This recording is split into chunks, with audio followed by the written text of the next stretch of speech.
Ladies and gentlemen, boys and girls, dudes and dudettes, the sexy and the not so sexy, big children and little. I am the novelist, author, poet, Lamont Anthony Wright, aka Graffiti Blue. Welcome. Doing a Let's Think This Through podcast episode live. Wanted to switch things up. I'm in album mode, promoting and rolling out the Champagne Ethos album. Okay, so of course, since I'm in my bag about that, hopefully you guys have listened to the first single, which was Legacy, that dropped earlier this week.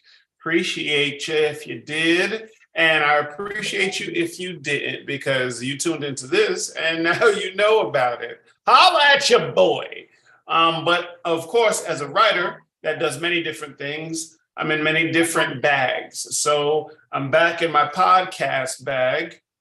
And I this was actually inspired by a statement, something I saw on TikTok. And then I researched it because I don't like to do a blog based off of a fucking TikTok alone. So I researched it, and it was basically the TikTok was citing this ex-KGB agent from the Soviet Union who dealt in espionage, and a quote from him was something to the effect of, what they were planning in the Soviet Union was brainwashing,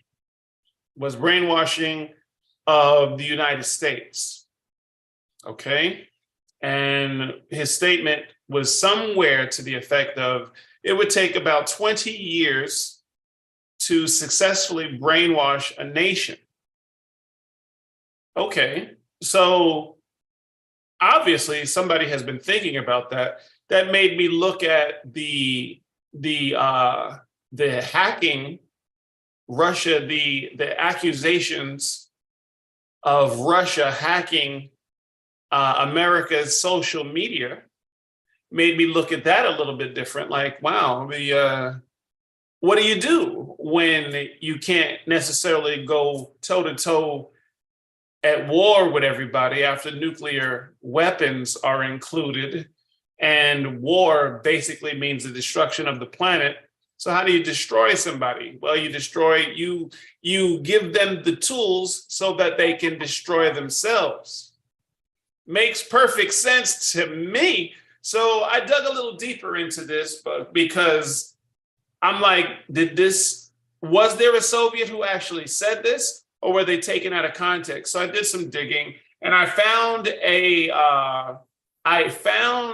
an article from the Progress Index that goes as follows. So to give it proper context, this quote that inspired this podcast, it comes from the Progress Index, who quoted the KGB guy. And yes, there was a KGB guy. Come to find out, it wasn't just somebody on TikTok just rambling.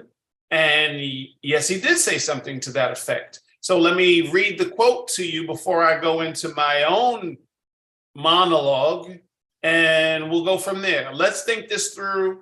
This is episode 1, which is a live, since I don't really do these live. So this is episode 1 live. I did one on Facebook about 30 minutes earlier than this one. And this is called, Oh, the Lies We Believe. The quote from the Progress Index goes as follows: there are well-meaning people and some not so well-meaning people who favor socialism as a way to bring about a utopian society on Earth. I would like to bring to your attention Mr. Yuri Bezmenov, former KGB agent who defected to the United States from the Soviet Union in 1970 after being disgusted with the Soviet system. The following are some revealing statements Mr. Bezmenov made during previous interviews in the mid-1980s. He admitted the KGB spent the greater amount of its resources, 85%, not on espionage, but on ideological subversion and what they called active measures. These are types of psychological warfare. The former journalist added, the objective was to change the perception of reality of every American to such an extent that despite the abundance of information, no one is able to come to sensible conclusions of the interests of defending themselves, their community, and their country. Demoralization is the first stage in the slow process, and it takes 15 to 20 years to complete. With the help of our education system, likewise, it takes 15 to 20 years to reverse the process. Bezmenov said the process of demoralization is complete in America. So powerful is demoralization, it is almost impossible to change the minds of those brainwashed in such a manner. Even if solid evidence is presented, they are unable to assess true information. He also stated the result of Soviet ideological subversion, was far more successful than anticipated in the United States, and he likened America to a ticking time bomb,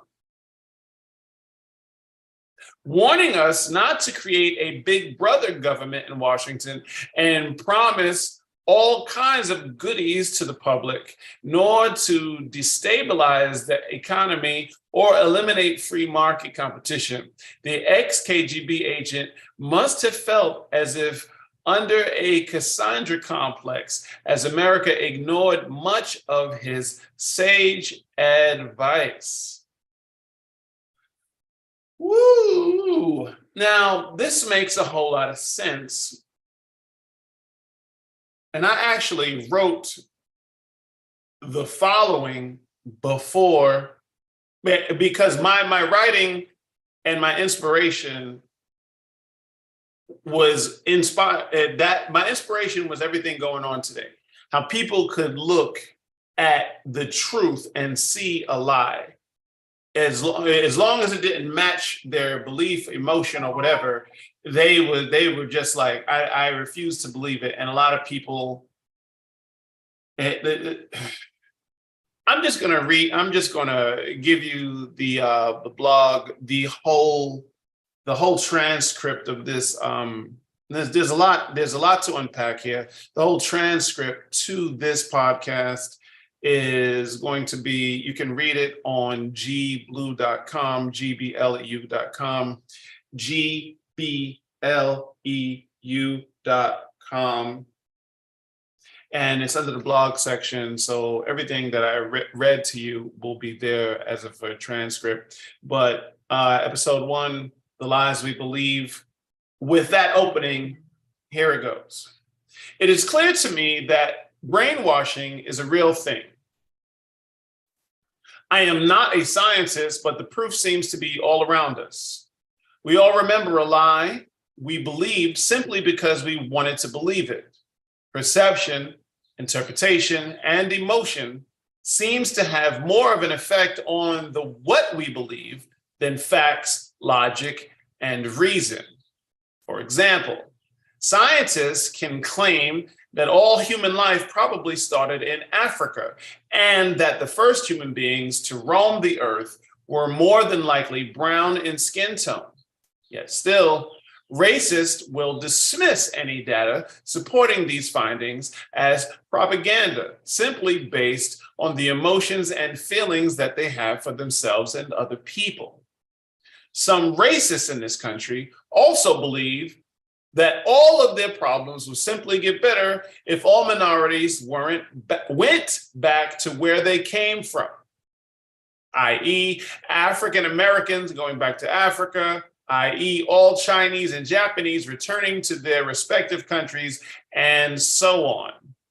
This, to me, seems to be inspired by emotions, Not in fact, because if you really think this through to conclusion, this is almost an impossible ask. The Census Bureau breaks Americans down to 7 minority groups: Latinos, including Puerto Ricans, African Americans, Asian Pacific Americans, Arab and other Middle Eastern Americans, Native Americans, Native Hawaiians, and Inuit and Alaska Natives. Excuse me if I'm pronouncing that wrong.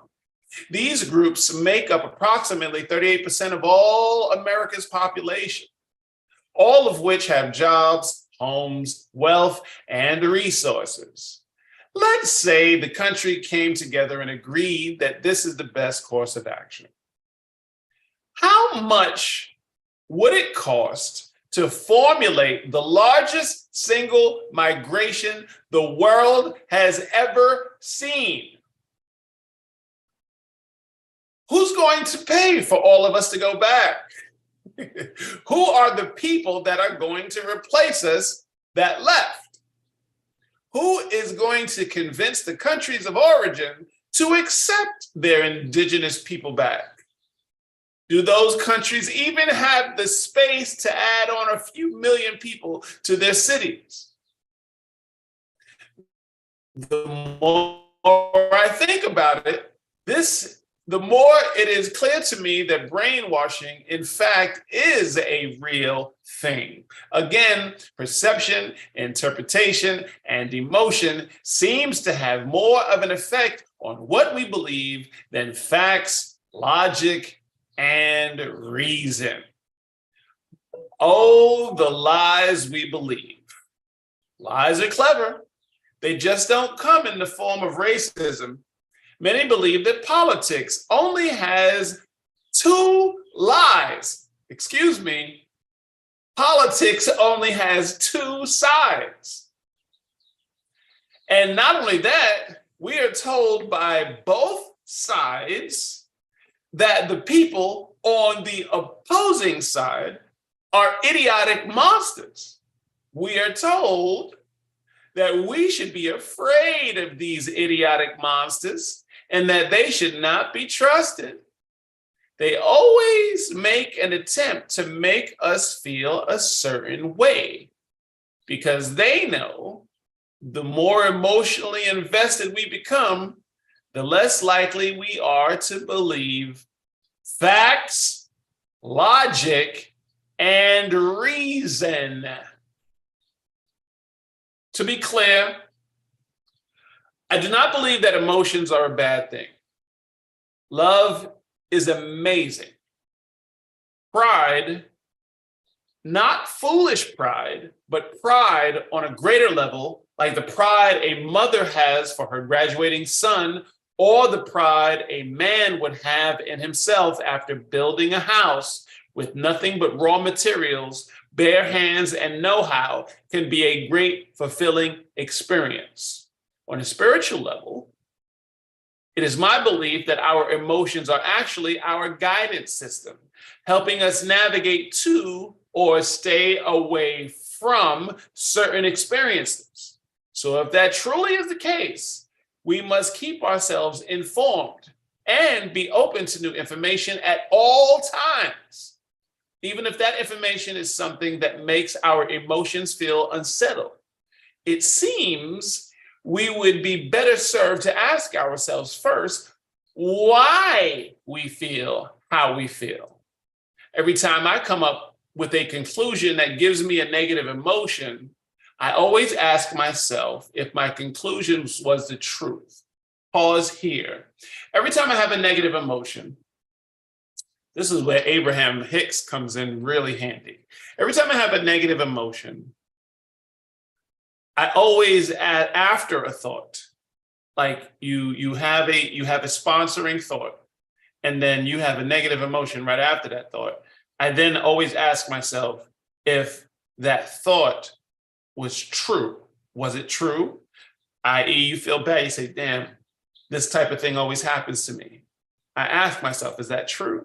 Because I felt bad. According to Abraham Hicks, you feeling bad is your soul not agreeing with your flesh. Every time your soul is like, nah, buddy, that ain't it, we feel bad. So sometimes before I was a bit more spiritually mature, I used to say shit like, oh man, how could I be so stupid? And as soon as I say, how could I feel so stupid to myself, referring to myself as dumb, I would feel bad. Now I trained myself to say, is that true? Why do I feel it? Is it really true? Do bad things always happen to you? Are you dummy? Are you a dummy? Are you filled with bad luck? Are you just unfortunate? Is that, you know what I mean? Everything, every thought that makes you feel bad, you may want to question it. I'm not asking you to believe what I believe. I'm not asking you to subscribe to Abraham Hicks. I am asking you to subscribe to this channel, though. Hit the notification bell. I am asking you that. But I'm not, but I am asking you to give it a try. We would like to get to the bottom of what is and what is not the truth, right? So that basically is where I'm going to end this podcast. But before I end it, I'm going to pass on one of the best pieces of advice that I had ever received. And that piece of advice is as follows. The best piece of advice I had ever received in life was this: assume everything you know or think you know is wrong. After that, you will find the truth hidden inside your humility. Let me say that one more time. Assume everything you know or think you know is wrong. The truth is hidden in your humility. And now we take us out. Ladies and gentlemen, boys and girls, dudes and dudettes, the sexy and the not so sexy, big children and little. I am the novelist, author, poet, Lamont Anthony Wright, AKA Graffiti Bleu. You could have been anywhere in the world, but you chose to hang out with me, and I appreciate that. It's all good. Hopefully it's all good in your hood.